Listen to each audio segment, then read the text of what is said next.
Hello, everybody. Welcome back to another episode of the Bitchuation Room podcast live. I am your host, still here, still hanging on, Francesca Fiorentini. I hope you guys are all okay in this bonkers week, in this hellacious, you know, Dante was a bitch. You know what I'm saying? There are way more rings of hell than just 9. Was that what he said? Anyway, the point is, whatever ring, whatever farthest ring you can get from goodness, we are in that place. And that's why we're here. We are here to hold one another, to make one another laugh, to make one another think, to do some good left analysis, and to get in some corny dad jokes. I'm sure, like everybody, you've had like everybody here, I've had like every emotion this week. There's been elation, fear, rage, guilt, arousal, solitude, despair, hope. We might have a second impeachment on our hands. This is the deadliest week for COVID. And I'm sure we all have loved ones who are being impacted. I know I do. That's why we're here. What's up, guys? And we have such a good show for you today. Writer and organizer Bill Fletcher Jr. is here. If you haven't had a chance to read his work or don't know who he is, you're in for a treat. It's going to get good. And of course, Nato Green is here, and I will bring him in just a moment. But before I do, please click the like button if you're on YouTube. Click the like button or the share button or the heart button or the, I don't know, the little like link Zelda tokens on Twitch. Is that a thing? And let people know about this stream. Let people know that we're live. Also, if you're listening as a podcast, hey, give this podcast 5 stars. That is so wonderful. Helps people discover the show. And I read every single review. They've been lovely. Thank you. Also, the Bitchuation Room has a Patreon, you guys. That's right. Popping MPs on the Patreon, patreon.com/Bitchuation Room. You guys have really answered the call. 48 people, nearly 50 people have become patrons in just a week. And I'm so happy. We have a goal on there. I think we can meet that goal. We're trying to make this show sustainable for the people who work on it. Again, we are a small team trying to grow, trying to make this easier so we can have more bonus content, like Wednesday's emergency bonus content with Matt Lieb and myself, which was quite fun. And I did not put that out as a podcast for all you listeners. I apologize because the audio was kind of effed and you all deserve better. But if you want to check that out, definitely do. It's on the YouTube platform /Franny Fio. But thank you to all those Patreon subscribers, patrons. That's what they are. I'm going to just give a big shout out to everyone who has become a patron at $10 or more, being part of that Franny pack. Here we go. Here we go. Get hype. Get hype. Thank you. William L., Chris N., Jolie H., Ed M., Trash Buddha, Little M., Peter H., John L., Eric D., OCMC, Open-Minded Male, Shelly M., Todd R., Frederick B., Luke W. Here we go. Kevin O. I feel like I'm getting a bachelorette party started, or like some bad bat mitzvah. Kevin O, Mike F, Jesus G, Don V, Chucky P, Nicole D, Greg G. Thank you so much for being patrons. We love you. I wasn't going to stop the music then, but thank you so much. And you guys can all become a patron yourself at patreon.com/bitchuationpod. Woo!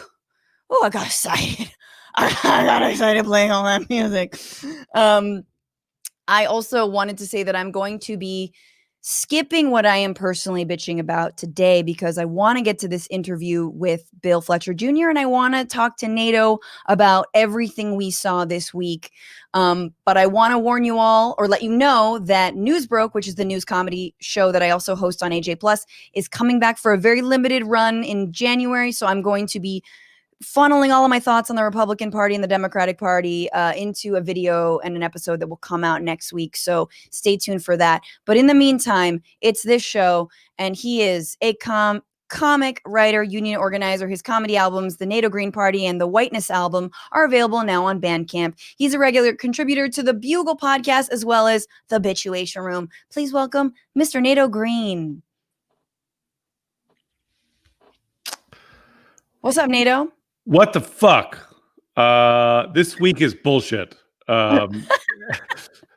For me, as a person, as a political comedian, as someone who's involved and has to do analysis, there's too much. There's too much. Too many things happen. I felt like if you were, I know you are, but I was like on Twitter on Wednesday as shit was going down, and it was like there's just too much content happening, too much news happening too quickly. Like this, I've been saying this for a while. Like since Trump was elected, it's been a speed up in my job as a comedian. Like it's like the assembly line is just like going faster. I'm like that like I Love Lucy episode where she's eating the chocolates off the conveyor belt. It's just like I'm gonna die. Like trying to comment. That's my favorite joke of yours. As things are happening, like this is gonna cut my fingers off. It's fucked up. I actually threw up my back this week. The week was so bad. I had to like sleep with a hot water bottle, just trying to keep up with this, untenable working conditions. They say that like meatpacking plant workers are the biggest victims of the COVID crisis, but I think it's political satirist because it's untenable. It's unsafe, quite frankly. Nato texted me a Wednesday night in just one line, which was, "I'm going to have a heart attack." It was like at one point on Twitter, I was looking and it was like the feed was coming so fast. It was like all possible takes were being tweeted at the same time. Like we reached the singularity of takes where it was like Schrodinger's take, where like every possible take was occurring simultaneously at such a rapid pace that it like just resolved into a single like white noise of takes, which was obviously a bit. Anyway, I think you just described the left. Yeah, here you go. A single white noise of takes. Nato's now taking a sip of a cocktail. Nato, what are we drinking tonight? Tonight we're drinking a drink called the Flamenco from the New York bar Death & Co. It's the Flamenco cocktail. I got a bottle of nice sherry and I wanted to use it in a cocktail. So this mixes sherry, orgeat, gin, lemon juice, and orange juice and bitters. It's nice. Ooh, I don't know. I'm not really a sherry person. ¿Has visitado a España? Sí, pero not one I could drink, I don't think. Yeah, y no probaste el sherry oloroso de Andalucía? Oloroso? Just the smelly sherry? There's the different kinds. Oloroso y amontillado are the different types of sherry. The mounted sherry and the smelly sherry. I'm going with mounted on that one. Speaking of dad jokes, when I was in Cuba, my favorite dad joke that I made all the time, which nobody enjoyed ever, not one time, was please tell it on this show. Yeah. With limited time. Yeah, the Spanish suffix oso is like a lot, like oloroso is very smelly, but oso also means bears. Yes. So someone would be like oloroso, and I'd be like, sí, el olor de los osos.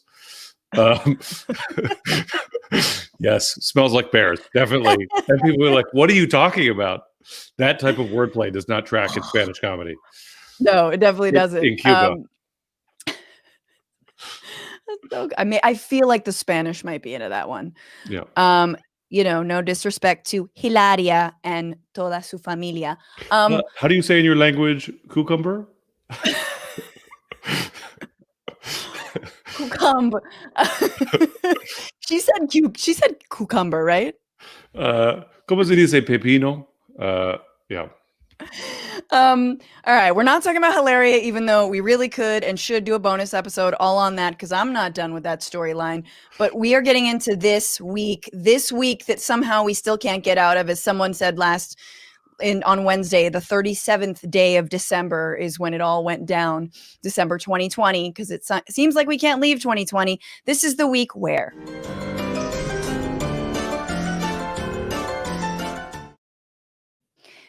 This is this was the week where. I want everyone to hear that. This was the week where thousands of boat dads and their proud boys, QAnon influencers and Karens, radicalized by Facebook, flew to DC to stage an armed yet very disorganized coup that ended up killing 5 people. It was a day that resembled the episode of Game of Thrones, The Long Night, only if the Night's Watch were actually helping the zombies get beyond the wall. What are they called? Not zombies, the White Walkers. the white privilege walkers. Yeah. Uh, And yet, even with the assists of the president and his advisors, some Capitol Police, former military, and current elected officials within the mob itself, the attempted revolution was unsuccessful. And yeesh, there is nothing more embarrassing for an American empire in decline than failing at a coup inside our own country. Like, it just feels like the world is looking at us like super judgy and disappointed, and we're like, oh my God, this never happens. I swear. Just give me another chance. And we might get one. You mentioned the White Walkers, what it brings to mind is that the mob that attacked the Capitol is also like the White Walkers in the sense that both of them have both of them resort to violence because they're not good at talking about their feelings. Can you imagine we just said we should really, I mean, I feel like some people are trying to just psychoanalyze them. Like what the White Walkers in Game of Thrones really needed were just someone to sit down, lay them down on a couch. Yeah, and let them talk about their dad. 7,000 New York Times reporters going to sit in the White Walkers diner in the middle of nowhere in the above north of the wall to talk about the opioid crisis in the White Walker community. North of the wall. North of the wall. Yeah, I mean, God damn it. I have to say though, I'm glad Wednesday happened. I'm relieved in some ways because like for 4 years, the left, people of color, Jews have been like sounding the alarm about like, man, this looks a lot like fascism. They could really like do something, they're good. They could really try to overthrow the government and impose fascism and that kind of thing. And so it's like I'm glad it happened, partly so that like now, the masks are off and it's going to be harder to just go back to like Joe Manchin, like in the spirit of bipartisanship, let's all move forward and whatever. But also like, I don't want to feel like I put Signal on my phone for no reason. True. Like that I like adopted all these security protocols in case of fascism and then just like all dressed up and nowhere to coup. You know what I mean? All dressed up and then also like the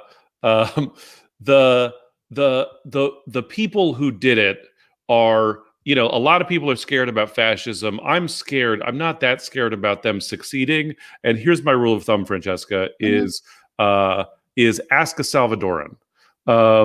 It's so important to have Salvadoran friends because like people are always like, this seems really bad. It seems like the government is about to murder everybody. And like, I have Salvadoran friends, and this is my rule of thumb is like, don't get scared until the Salvadorans are scared. Because they have seen the worst violence this country has to deal. And then also the people who attacked the Capitol are white supremacists. And, supreme is in the name. And it is hard watching the footage of them to figure out what they are supreme at. Because, somebody got trampled to death while literally holding a flag that said, "Don't tread on me." Like you saw, except for, there was the one guy, the Q shaman guy, from Arizona, with the fuzzy hat that people saw and all the Nordic stuff. Like that guy at least had abs. You know what I'm saying? So like, arguably, like if he said, to me, like I am that he was the master race, I'd be like, well, compared to me, yes, clearly, like, but obviously, like you have abs, but like they're not, they were, it's a pretty disappointing version of supremacy is what I'm trying to say. It's a bit of a letdown. Oh yeah, no shit. Yes, indeed. You would expect that once they got there, they would actually like have had been able to coordinate a plan. Look, I don't believe in their tactics. I don't believe in that kind of violence. But if the left were in the same situation, I feel like we would have been able to make some demands. You know what I mean? Right. Like, I'm just saying, they weren't as organized as maybe, I dreamed to be one day. But It wasn't just, it just felt like bring your Nazi to work day. You know what I mean? Like every Republican senator and Republican lawmaker was paired with a Nazi. It was like right. the upside down version, It was like or a not Big Brother, really. Big Sister program. It Oh, was for like sure. the time once I brought my kids to a comedy club because they wanted to watch me perform, Oh God, yeah. and I let them go on stage before the audience came in, and I was like, "Okay, here's a microphone. You're on stage. What do you want to do?" And they like didn't, and they just got there and stood on stage and looked around and were like, "We didn't think this far ahead." You know what I mean?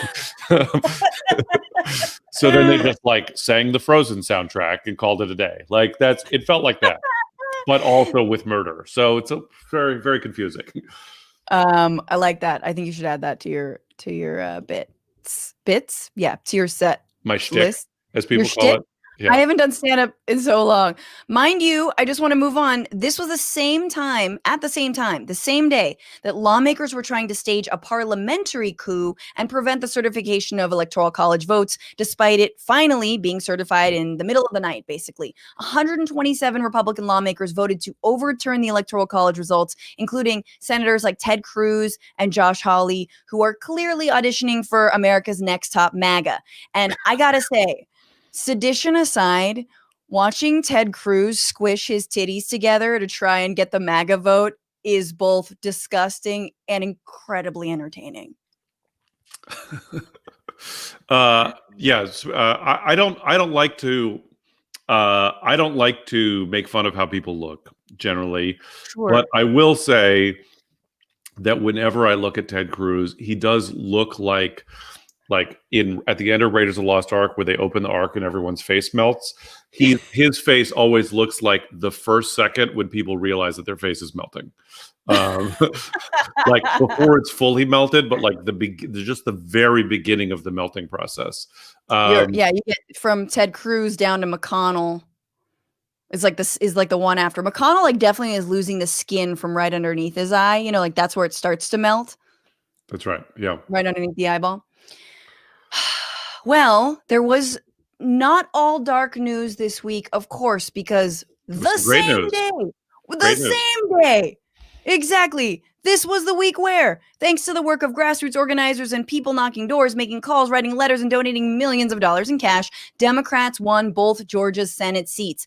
And I bet Jon Ossoff and Raphael Warnock can't wait to be assigned offices in the Capitol building. You know, on second thought, let's just like wait to move, telecommuting is good. Just like, look, the Capitol building right now is like a 1-star Airbnb. Let's give the cleaning staff some time to just mop up all the blood, wait it out.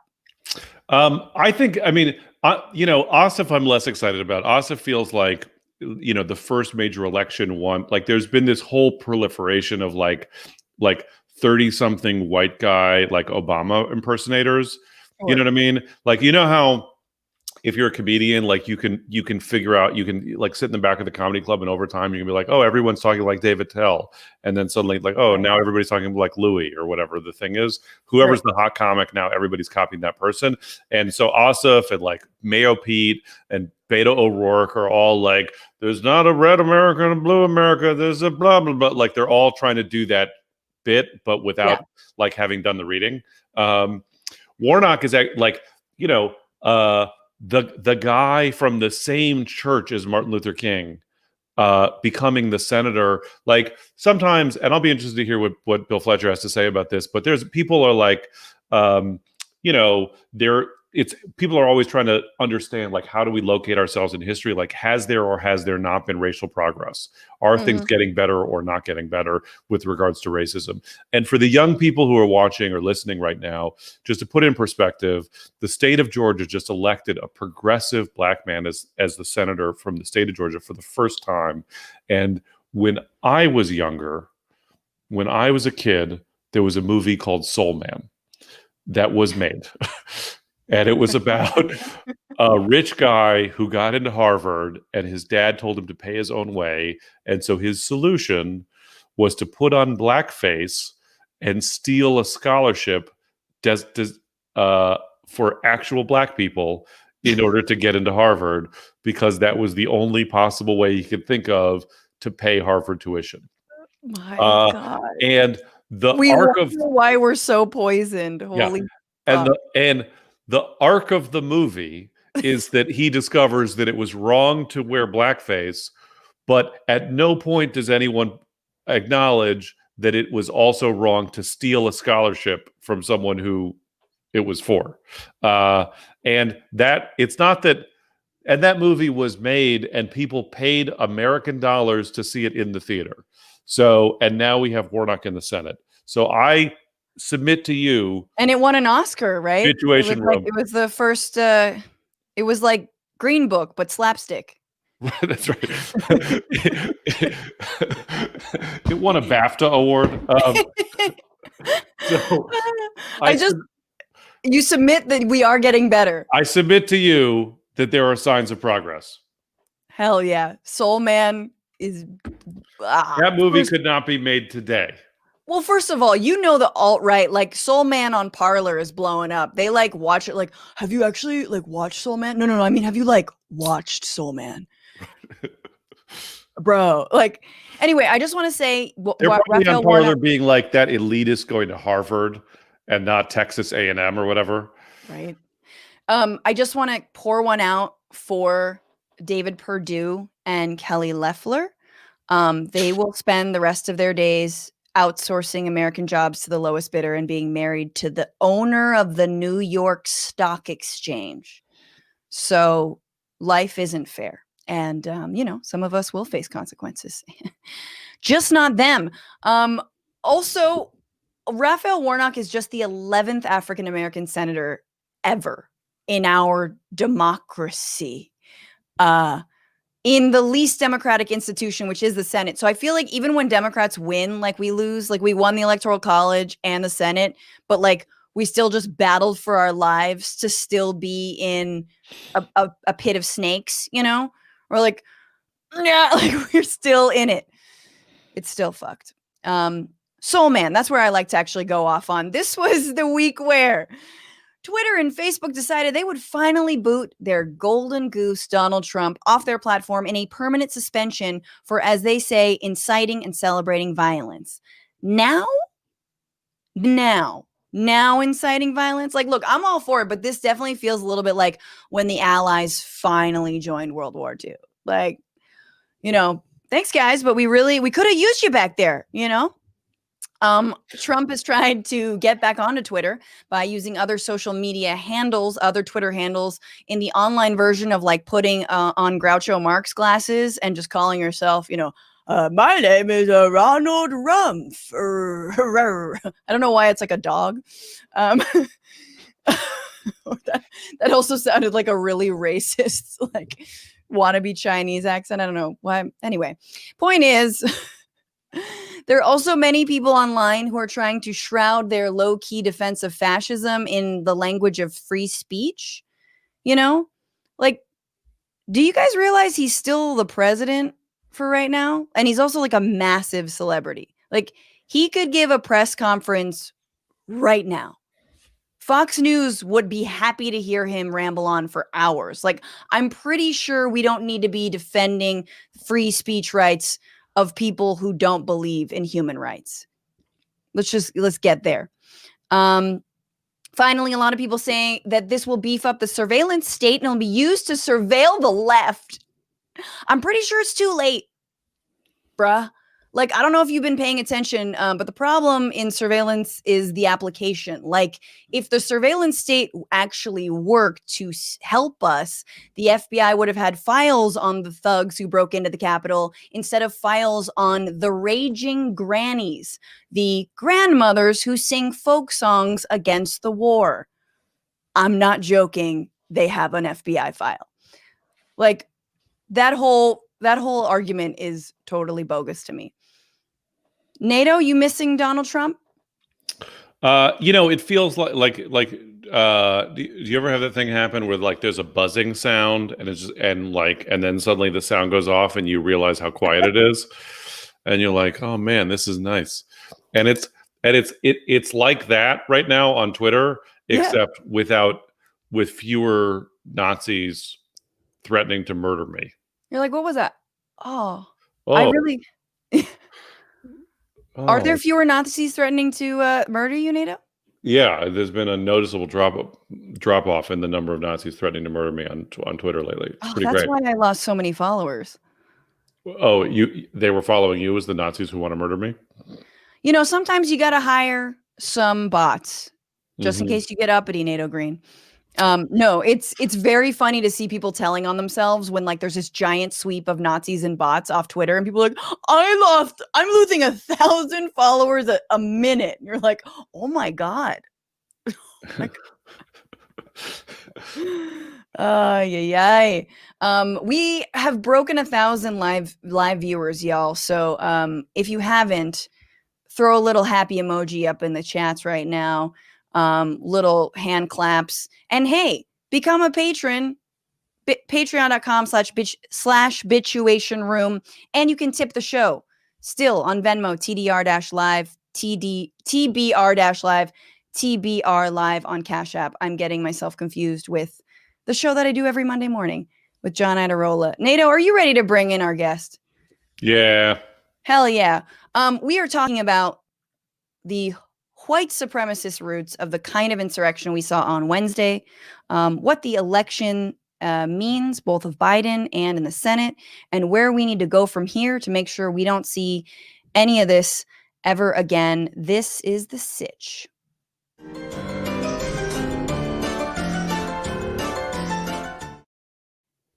And joining us, he is a racial justice, labor, and international activist who is a former president of Trans-Africa Forum, senior scholar with the Institute for Policy Studies, and an editorial board member of blackcommentator.com. His books, They Are Bankrupting Us, and 20 Other Myths About Unions, and Solidarity Divided are out now. Please welcome Bill Fletcher Jr.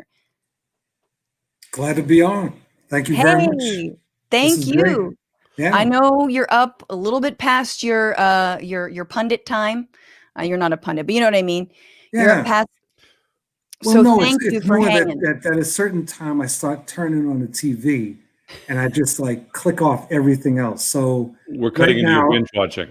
Well, exactly. And so I've been trying to, my Breaking Bad, which I never saw the entire series, and so I'm watching it. You know, I'm beginning to think that meth might not be all good. I think that's one of the conclusions of the show. It's intense. But anyway, look, I don't want to derail the discussion. I should disclose to everybody, so people should know that Bill and I have been friends for probably 20 years. That's right. Bill is one of my political mentors in my life, and when I was in my 20s, Bill was working at the AFL-CIO, and so if you like things that I say, you can give Bill some credit. There are actually tracks on my last album that are inspired by conversations that I had with Bill. And if there are things that you don't like, don't blame him. But when I was in my 20s, I would call Bill at the AFL-CIO. I would I was working as a messenger, and I would be driving trucks around, and I would call Bill from payphones with I'd call Bill up and be like, Bill, what do you think about, Mao's essay, Combat Liberalism? And he would, at the AFL-CIO, take my call and have a discussion about like Marxist, Leninist, Mao Zedong thought from a payphone. He had the person no waiting to do for the that. payphone. Yeah. The person waiting for the payphone was like, so he was like, yo, I got to order a pizza. So sat down, like was getting all fucking woke, just sitting there. Great. It really has been great. And I actually remember when I first met you, it was at an AFL-CIO convention, and we were talking about the work that you were doing, and it's been a good relationship. And all the dick jokes he was crafting. Well, at that point, he was very serious. I mean, like really serious. And I don't remember him like smiling much when we first met. So when you made this move into comedy, not only am I proud of you, I was like kind of stunned. Well, here's the thing about stand-up is that you don't actually have to smile. Your audience does. So Nato is able to continue what you remember of him, but it's the audience that is laughing Touche. and smiling. It turned out that I had to become a comedian to learn how to smile. What does that tell you? Hey, I hear you. Bro, it's been a hard week to smile. Hey, how's that for a transition? Good segue, bro. Yeah. Yep, thank you. But Bill, I really wanted to talk to you because you wrote a great piece after the election. And in it you talk about, and one of the many points that you make is that there is a mass movement on the right, and that it has an armed wing, is what you explained, and that we can't ignore it.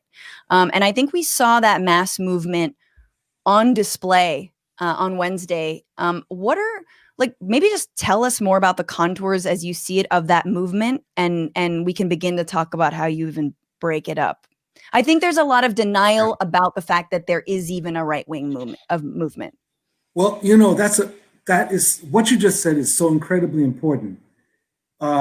That you're right. Within the left, the broad left, there really has been a denial. And in fact, as we were going into the 2020 elections earlier in the year, there was still a tendency to look at the elections as between two individuals, Biden and Trump, as opposed to understanding that Trump was a stand-in for this growing monster, this right-wing populist movement, so that we were actually running against a movement. This is a movement that is very dangerous, has a long history in the United States, and has become more and more rabid over the years as they see the country changing, as the grievances that I would say it can be summarized in "it doesn't pay to be white anymore" became more and more part of what was driving this force. Or it pays equal to be white. Well, no, the thing is, Francesca, they believe that they are the victims of what they call white genocide. It's not even just discrimination anymore. It's that these right-wing populists and fascists are in fact arguing that white people are being driven out of existence. I mean, it's insane.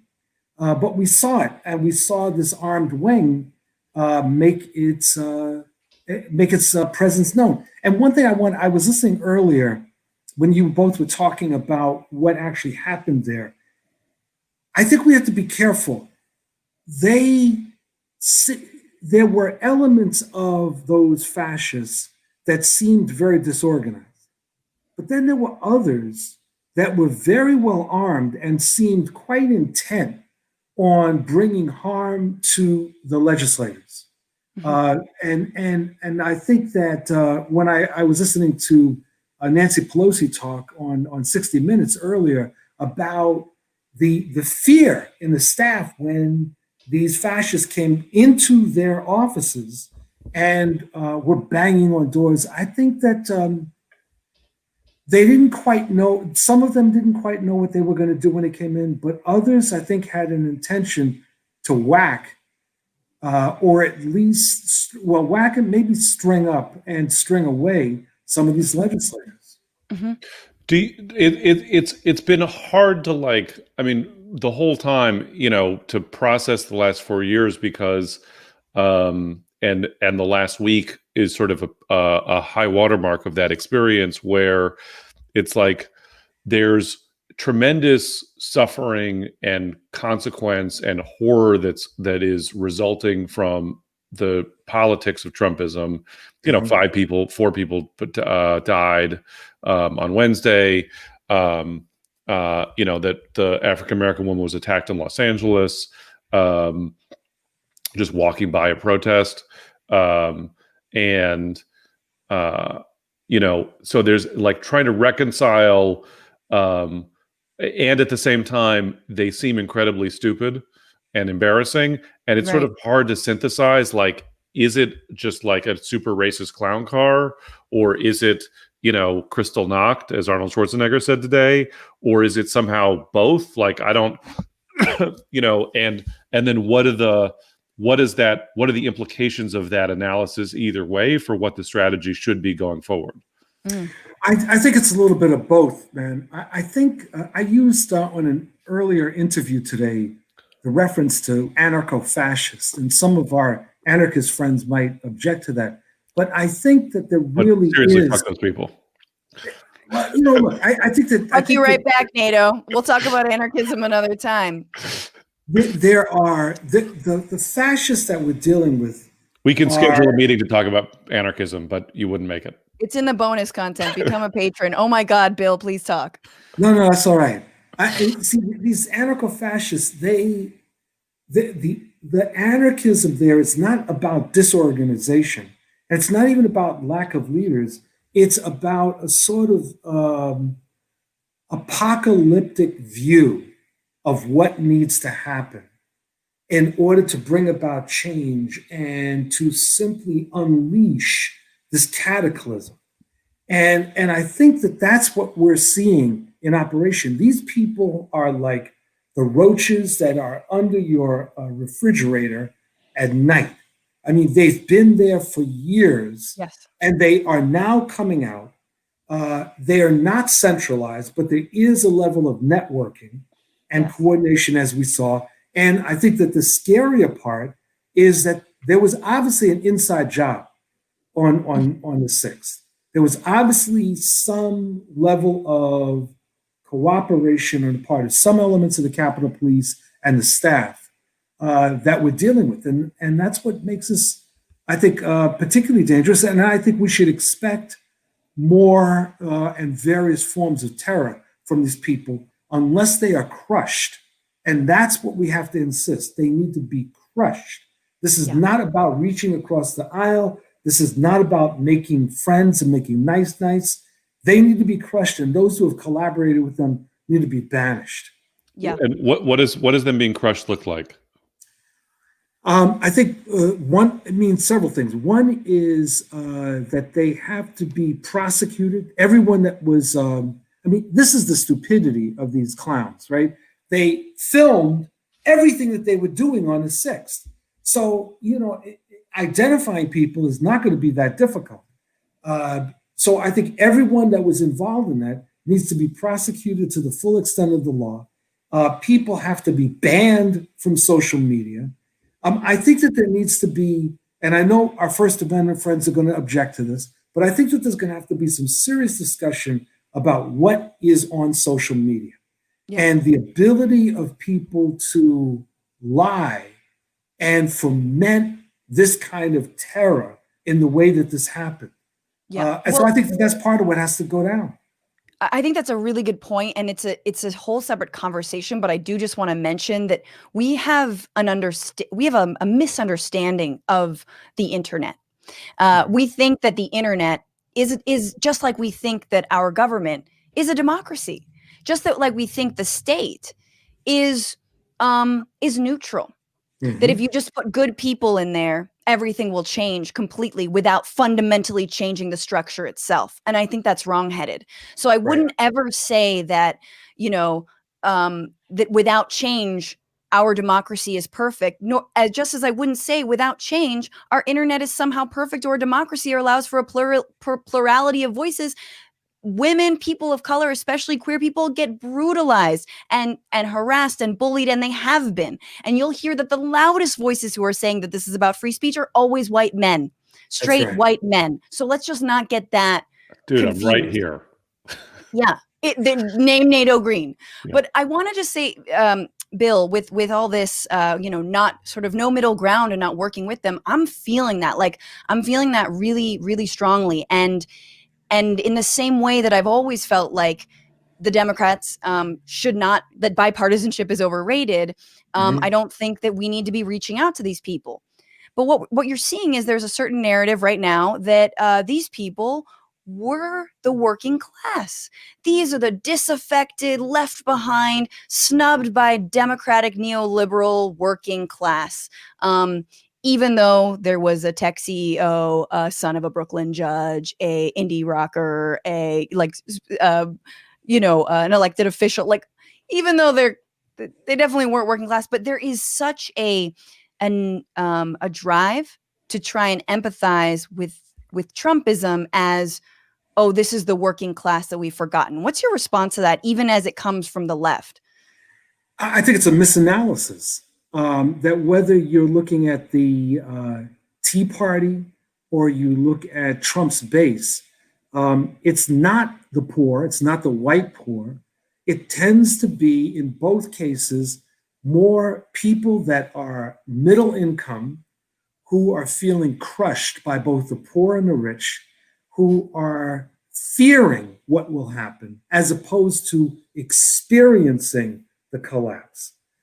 There was in the 2016 election, there was this discussion that was going on in the Teamsters Union, and I was privy to this exchange where this one guy. For the listeners who are not familiar with the labor movement, the Teamsters Union is a very famous union of people who drive horse and buggies. Right. and in this case, it was some people from the railroad industry. And this one guy writes to his leader, I'm not going to be voting for Hillary Clinton. I'm going to be voting for Trump because I'm voting for the future of my son. Now, this was not a poor, impoverished white worker. This was not someone who was unemployed. This is someone who was making a very decent income. And he was deciding he was going to vote for his son's future on my back. That's what he was saying. And that's what we have to understand, that this is one of the reasons that I think that this whole idea about Trump as a spokesperson for the white worker is completely missing what the reality is out there. Yeah. Can I, one of the things that we've talked about on the show is that, like, as the sort of right wing, of like the white base of the Republican Party has shrunk, they've come to terms with the fact that they have no path to an electoral majority, and the only way they can win is by cheating and installing a sort of permanent apartheid. And just play out that analogy, and based on your life and work, are there lessons that you think are relevant to this moment from South Africa? Well, let me put it in reverse. The thing in South Africa is the demographics.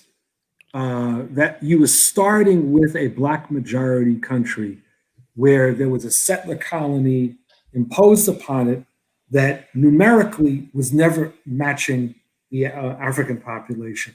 So I think people have to always keep that in mind. But I think that what you're saying is very important, Nato, that the vision of these right-wing populists is actually a neo-apartheid system. That's what they're looking for here. And one of the reasons that we should pay attention to this is that although the right-wing populists, including the fascists, are white supremacists, there's different variations among them. And so some of them are actually willing to accommodate people of color, at least some people of color. They're willing to make and offer many Latinos and Latinas a space at the table to declare them to be white, as long as those Latinos and Latinas accept subordination to the white republic. They're willing to accept some African Americans, as long as those African Americans, again, accept subordination to the white republic. And so one of the things that was central in South Africa was a politics of anti-racism. And that's one of the things that we have to understand in the United States. We're not going to be able to defeat the right-wing populists by simply appealing to the economic interests of the base. We're going to have to both have a critique of neoliberal economics, a critique of what's happening to most working people in this country, but at the same time be very clear, absolutely clear about the racial dynamics of what's going on, that there is a racial differential that needs to be taken on and destroyed. Yeah. I'm glad you said that. And I think that, we forget when we talk about the working class, I think people just tack on white, like subconsciously, forgetting that Black and brown populations in this country, Native populations, are also and make up, in terms of proportionally, in in their populations a greater number of the working class. So we forget that, working Correct. class. I want to, I want to ask you about like driving a wedge, so Max Elbaum, who's been on the show, and your comrade and our comrade, he talks a lot about driving the wedge in the elites. And driving the wedge in Democrats, I think right now it's a good time to drive a wedge between moderate Republicans and, Ted Cruz and his facial hair.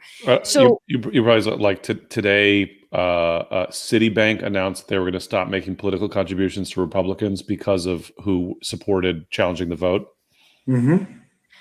Citibank's evil, but it's like that's a wedge, that's a win. My question is, how do you drive a wedge in white people? How do you drive a wedge in whiteness? And then say that 3 times fast. But like, they're so good at tricking actual like working class or middle class people into voting for billionaire tax breaks that never benefit them. How do you drive that wedge in the working class? Or excuse me, in the white people? They're so good at driving the wedge into the working class. How do you drive a wedge into white people? Well, there's no easy answer to that. And it's something that many of us have been grappling with. But I would say this, that my focus is on winning workers. And that includes, but is not limited to, white workers. And one of the things that I say in every anti-racist forum that I engage in or with workers is that white workers have to understand that they have a material interest in opposing racism. And that one of the problems is that many of us actually think the opposite and think that white workers actually don't have an interest. And so we end up appealing to them on moralistic basis. I have experienced that you demonstrate that to white workers, they have a material interest. You show the way that unfairness, racial unfairness, has an impact on workers and an impact on them. I'll give you an example that I always cite. I used to be a shipyard worker, a welder.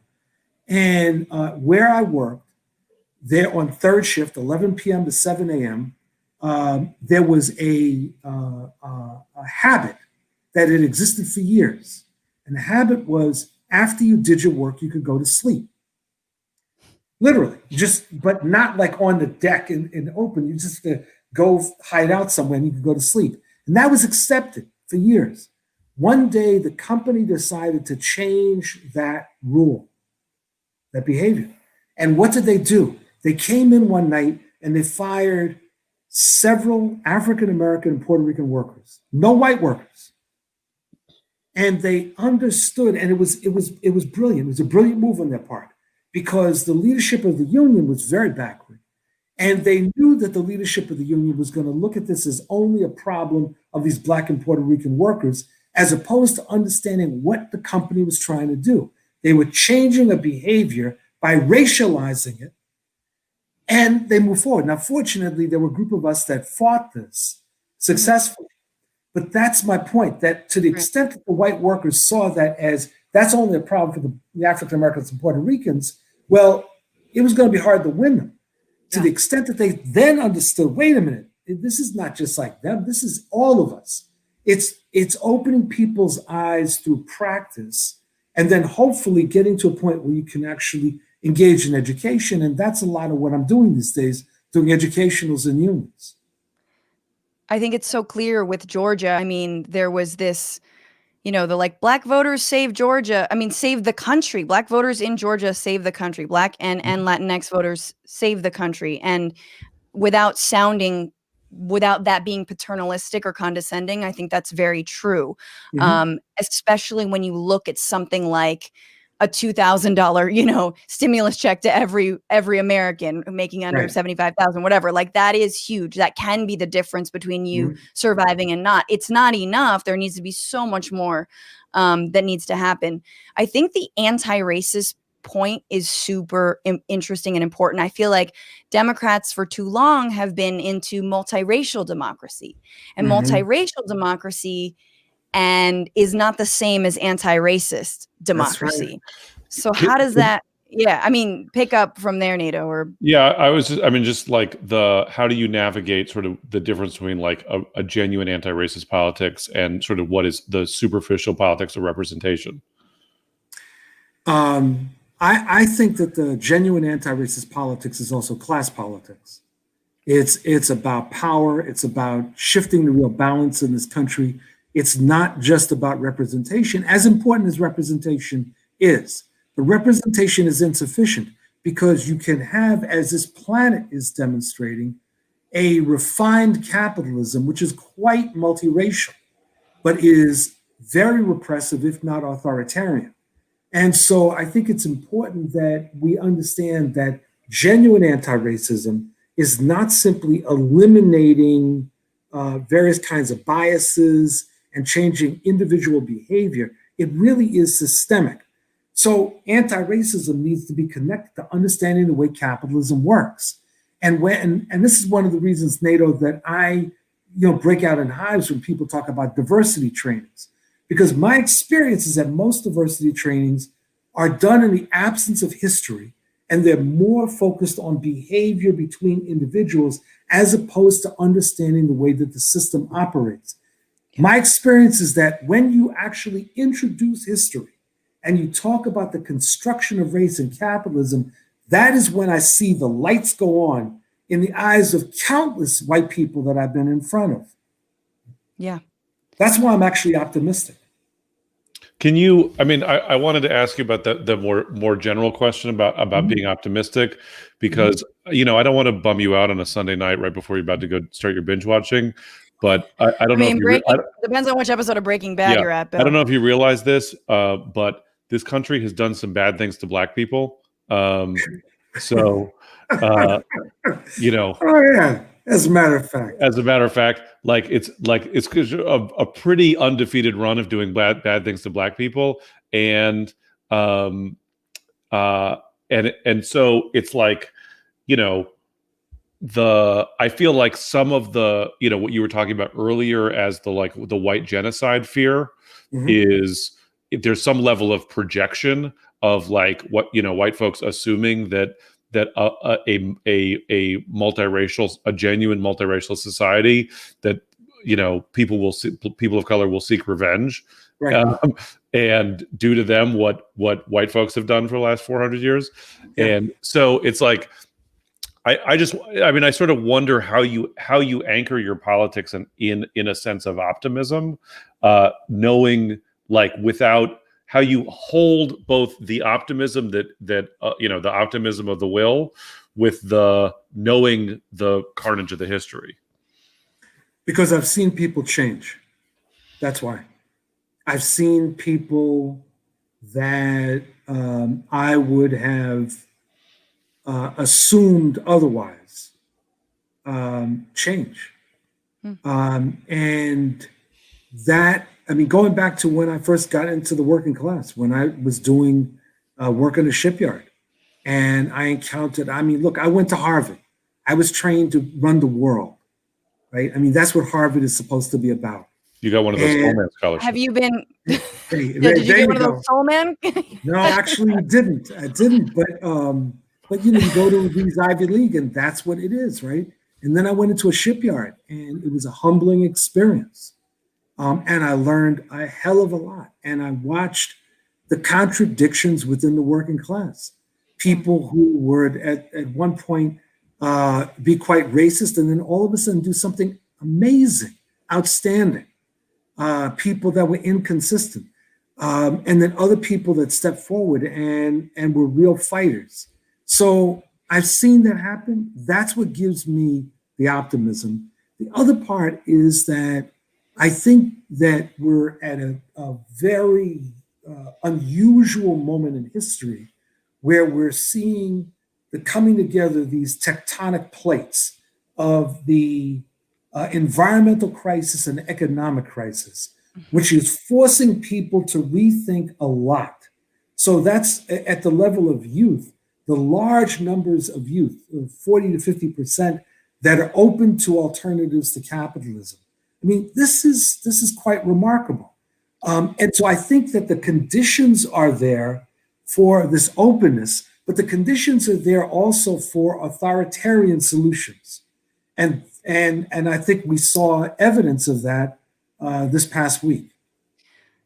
I mean, we haven't mentioned in this interview, but and there's so much to talk about, Bill, and I don't want to keep you forever, but I do just want to say that I think it was really stark to have the end of the Trump administration be marked by this. I mean, God, let's hope it's the end. After a summer when BLM demonstrators, peaceful demonstrators, were bludgeoned. I mean, just the full weight of the state and all kind of machinery, militarized machinery coming out against them. And yet that was a movement. That movement's not going away. There is a countervailing force. And there is a possibility to actually make some of that anti-racist, well wishes and changing our Amazon poem pages into real policy. I'm wondering where you stand on that, just concretely, like in the next 4 years under Biden.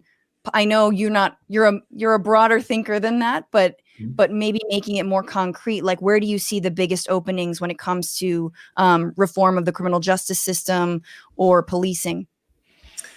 I'll put it like Is it this. possible to get to dictatorship of the proletariat by Thanksgiving? Unlikely, but it's all possible, right? Well, let me answer you in this way. I think that the Green New Deal is what needs to be priority number one, and that we need to push the Biden-Harris administration intensely, because the Green New Deal is not just about the environment; it's about economic redevelopment. Yeah, it's about jobs. It's about equity. It is about a number of things, and we are in a planetary catastrophe, and we need to really push on this. I think that the Black Lives Matter movement has raised many, many issues around police behavior and police brutality. This has to be translated into very specific reforms. So people raising slogans like defund the police and abolish the police, the way I look at it, those are slogans. What I'm more interested in is program. What's the actual program for demilitarizing the police, for rethinking policing, for reallocating resources? Because there's no planet on this, no country on this planet, to my knowledge, that has no police. So the question then is, what do we want from policing? What do we want from criminal justice? I'm sort of a Richard Pryorist. As he said in Live on the Sunset Strip, there's reasons that there's jails. And there's some people that need to be locked up. And I think that we saw a lot of them this past Wednesday. Oh, shit. So you subscribe to Marxist-Leninist Richard Pryorist thought? Yeah, more or less. I have one final question. Please. And Nato, if you have one final question as well. But my thoughts are, we're already seeing it. The left and Democrats, despite the squad growing, Representative Cori Bush, Representative Jamal Bowman, Mondaire Jones, like reasons to be excited. We're already seeing some of the left kind of tear itself apart, especially online. Yes. It's not a good place to be. And with Biden, as I think many have agreed, it's a fragile coalition that voted him in. It's going to be a fragile moment for the left in order to make some real gains. What are your thoughts on what the left needs to be doing in the next 4 years? I mean, beyond the Green New Deal and like those things, but just like almost like life hack advice for leftists in the next 4 years, and where we need to be focused and where we do not need to be focused. So there's a lot that happens online that is absolutely ridiculous, and it is representative of people that have no base, that are doing very little, but are really interested in tearing others down. I think what we have to be doing, the central thing, is building organization. So building organization is a critical thing. In the absence of organization, we will get creamed. So we need to build organization, and we need to be thinking about how to fight for power. And when I'm talking about fighting for power, I don't mean fighting for the dictatorship of the proletariat, Nato, or of other forms of socialism. We were so close. I mean, right now, we need to be fighting for what's called governing power. We need to be fighting to win control of states and cities. And that's where we can make some real breakthroughs. You know, I was a number of years ago, I was giving a talk in Texas. And so, after I finished talking, people were one after another telling me about how bad the situation was in Texas. It was hopeless. So I listened to them. And then they said, well, what do you think?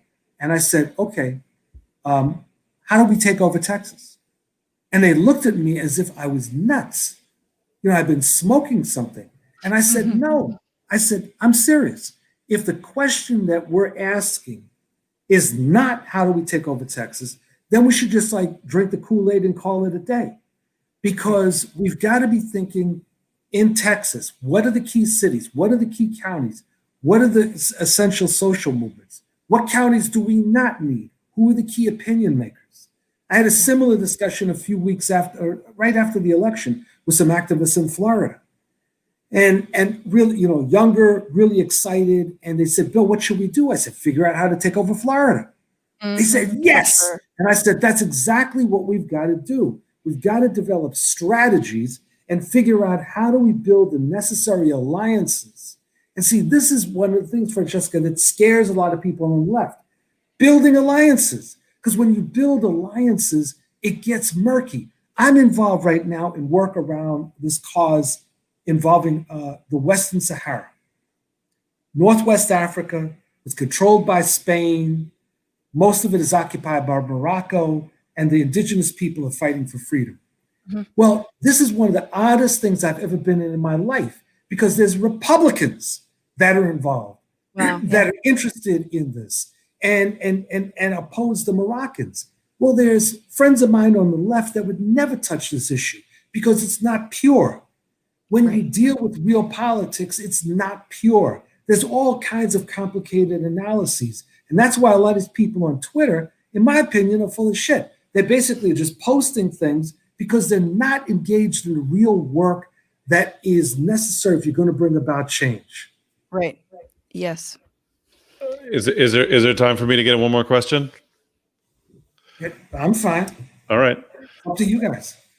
So just to wrap it up, Bill, a lot of you spent your most of your adult working life in the labor movement, and most of our listeners do not have firsthand experience with the labor movement. Mm-hmm. And one time you said to me that you told me a story about how when you were a teenager, you read the autobiography of Malcolm X, and you said, and then I knew what I needed to do with my life, and mm-hmm. you marched into the working class and never left, and you committed your life to being a trade unionist as a Black person, knowing all of the various ways that racism is alive and well in the American labor movement, and the ways it is disappointed as a vehicle for racial justice. And so could you just for people who are coming at it or who might be interested or curious but don't have firsthand experience, why should people think about the strategic importance of the labor movement for social change and for racial justice specifically? Because in the unions, there is a reservoir of power that the unions bring together workers in a way that is unique. Unlike almost any other institution, you have men and women, you have people of different so-called races or ethnicities that are there. And it's in that environment that people can begin to dream about what could happen. And for me, what was really striking, and I was very inspired by Dr. Ewart Guinier, who was the chairman of Afro-American Studies at Harvard when I was there, the father of Lonnie Guinier. And he was a former trade unionist. And it wasn't just the way he taught African-American studies, but it was his insistence that the unions were a vehicle, potential vehicle, that African-Americans and other racially oppressed peoples could utilize, not simply for wages, hours, and working conditions, but in order to address these broader forms of oppression. Yeah. The more I studied, the more I saw that there was ample evidence that this not only was a possibility, but that it had happened at various points in U.S. history. I wanted to be part of making sure that that happened as we went forward. We have to leave it there. And I just want to encourage everyone. Bill Fletcher Jr. has talks on YouTube, online. You can go to his website, blackcommentator.com as well. There's just so much good writing you've put out there, Bill. Thank you for guiding us, for being a mentor to so many, for having that optimism, because we really need it, and we need folks like you. So I'm so grateful you stopped by. It's really been my pleasure. And just one of the things that we didn't get a chance to talk about is that I actually have a novel, political murder mystery called The Man Who Fell from the Sky. And I would encourage people to take a look at it. If you're into mysteries, this mixes race, justice, revenge, takes place in 1970, and it's situated among Cape Verdean Americans in Massachusetts. Wow. So, love it. The Man Who Fell from the Sky. That's right. Exactly. Check that out, everyone. All right, Bill, take good care. Thank you very much. Please come back soon. Woo! That was so good. Nato, we have one more segment. What's up? Please stick around. But first, I want to read some of your super chats. Everybody, thank you for being a super chatter. Thank you for sticking around. Thank you for just being here, part of this community, saying what's up to everybody. For those on Twitch who found the emotes, pretty cool, right? I made those myself. And yay. Okay, I'm going to read some of your comments. Kimberly McNaught, thank you for the super chat. Sick of Republicans crying victim. Impeachment isn't divisive. Republicans need to stop shielding members and join in on holding perpetrators accountable. Absolutely. Ulysses Hernandez, let's say we were to drive a wedge in white supremacy. How can we put this plan into action knowing that it may or may not result in an act of disobedience? Sometimes you have to have an act of disobedience, multiple acts of disobedience. Nothing wrong with disobedience, as long as, you're not like mashing police in between, closing doors and getting people shot and believe in Q or not. Let's see. Lexi Duke City Wilkes says Blue Lives Matter is a counter protest to the BLM protests, and the 6 just showed that blue lives only matter when they're snuffing out black and brown lives. Amen. Thank you so much for phrasing that in a way that I've been wanting to. I've been actually just wanting to talk about blue on blue crime. Like, can we finally talk about blue on blue crime? Is it safe? And not just in the movie Avatar, because that was also hard to watch. Yeah. I think it's true, but it's not just racial. It's like, cops beat up plenty of, there were white Black Lives Matter protesters in Portland all summer who were getting beaten up by cops, like Judy Berry was a white environmental activist who got blown up by cops. Like it's not just race. It's also the politics of it. You know what I mean? For sure. Yeah. Yeah, no, I mean, it's are you with us or against us mentality. But the fact that there were former military and former police in that crowd does not surprise me at all. I think it is just how they were, raised. It's their culture of militarism. Maybe they didn't have, both parents at home to give them the nurturing and love that they needed. Exactly. Let's talk about it. We need to talk about the breakdown of the white family. We do need to talk about the breakdown of the white family. You are almost ready for Fox News. That's all that what's his ass face wants to talk about. Who's that dude? Who's the guy who just like Lou Dobbs? Lou Dobbs. He looks like a Halloween costume of an old man. Like you're just wearing old man face, like one of those rubbery masks. Anyway, we didn't tease this in the beginning. Does anyone have a character of pothead Lou Dabbs? Wow. Sorry, I'll see myself out. Lou Dabbs is very good. I did try to make the Great British Wake and Bake Off happen in my mind. So I think Lou Dabs is definitely a contestant in the Great British Wake and Bake Off. Like, hello, what's up? We're going to go into our final segment just to lift us up out of this muck and just the seriousness and get very non-serious, but also kind of serious. Because I think if we learned one thing about watching that mob on Wednesday, it was that, people need more schooling. Stop relying on Facebook for your news, okay? This is a segment we've done once before, bringing it back in my re-education camp.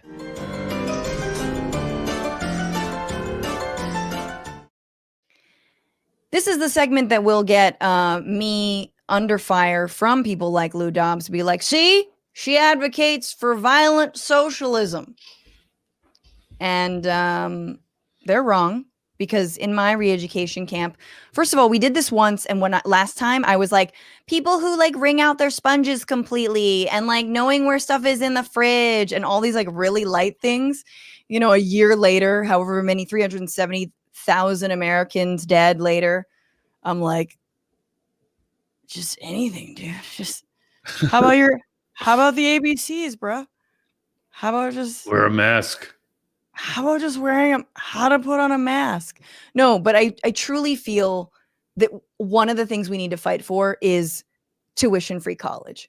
And we can start with state schools and local schools but like we need to start fucking somewhere. People need to go to college. People need to meet other people outside of their hometown and study critical race theory and economic theory. Get to know a Marxist professor, be radicalized, be politicized, march for a cause. Like, get fingered in the quad, the whole thing.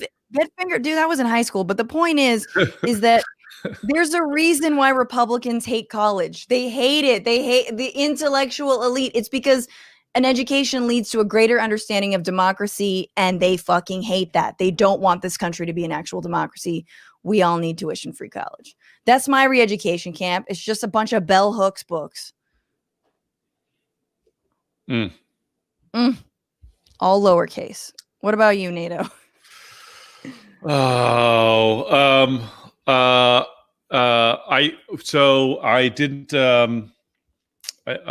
didn't have enough time to prepare for this. Here's my re-education camp is fucking walking outside. Just go for a walk in some trees, preferably. Be like, so it's like a little track. People just like walk outside. Just be able to walk outside in trees. There's a park near my house in San Francisco that has a loop, a 2-mile loop through the trees called a Philosopher's Walk, and like at different intervals, it's there's like plaques about like different great philosophers through history, and like how they used going on walks to like have their biggest intellectual breakthroughs. So fucking go for a walk, man. Have an intellectual breakthrough. Breakthrough. Maybe equality doesn't mean I'll have less. It means it'll be equal. Yeah. Maybe I don't have less if other people have the same. Brain shrapnel. Like I'm home all day. I'm stuck in home. I'm like stressed out and like doom scrolling and freaking out and depressed. And then I like go for a walk. I'm like near a tree. I smell some mulch or whatever. It's like, oh man, there's a whole life cycle and a universe and ecosystem. And I really gotta. Also, to help with that, I just think everyone in my re-education camp should have a little bit of shrooms. Just a little bit. Not a lot of it, a little bit. Because then that mulch will start talking like, I love you. It'll be great. Yeah, I'm personally not that interested in shrooms, but that's fine if that's part of your re-education camp. I won't fight you on it. Oh, you won't. Not with all them shrooms. Yeah. Nato Green, thank you so much for being here. Where can people find your work? Hey everybody, check me out at Nato Green on Twitter, Mr. Nato Green on Instagram, although these days it's mostly pictures of my food and drinking. and my walks. Also, both of my albums are the NATO Green Party and the Whiteness album are available wherever comedy can be streamed and downloaded. But the best place to get them is at Bandcamp because that's where I get the most money. So please do that. Thank you. Bye. Thank you so much, Nato, for being with us once again. Love you. Take good care of yourself and your drinks and your walks and your food. I love it. You need, if you want to just chill out, go on Nato's Instagram. It's pretty good. Ask him about his recipes. And thank you all for being here. Thank you for your super chats. Thank you for the new patrons who I assume have become patrons in this hour and change. Have you? You can do that at patreon.com/bitchuationroom. If you like this show, if you want more of this show, someone said that they wish this show was more than once a week. Maybe it will be in the future if we get more support and we can make this more of a sustainable thing. That would be great. And thank you so much to my producer, Becca Roofer, and to Dorsey Shaw and Kelly Carey on the other side of YouTube, making sure these clips get zipped up and are accessible and interesting and funny. And finally, remember, don't just bitch about it, be about it. Fight the power, fuck the patriarchy, and always remember to have a good laugh, despite how bad everything is. We're totally insane. They pushed me on and paced me.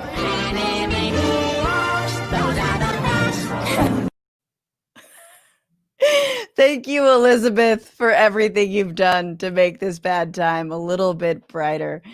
Thank you and your fragile white self. All right, y'all. Be good.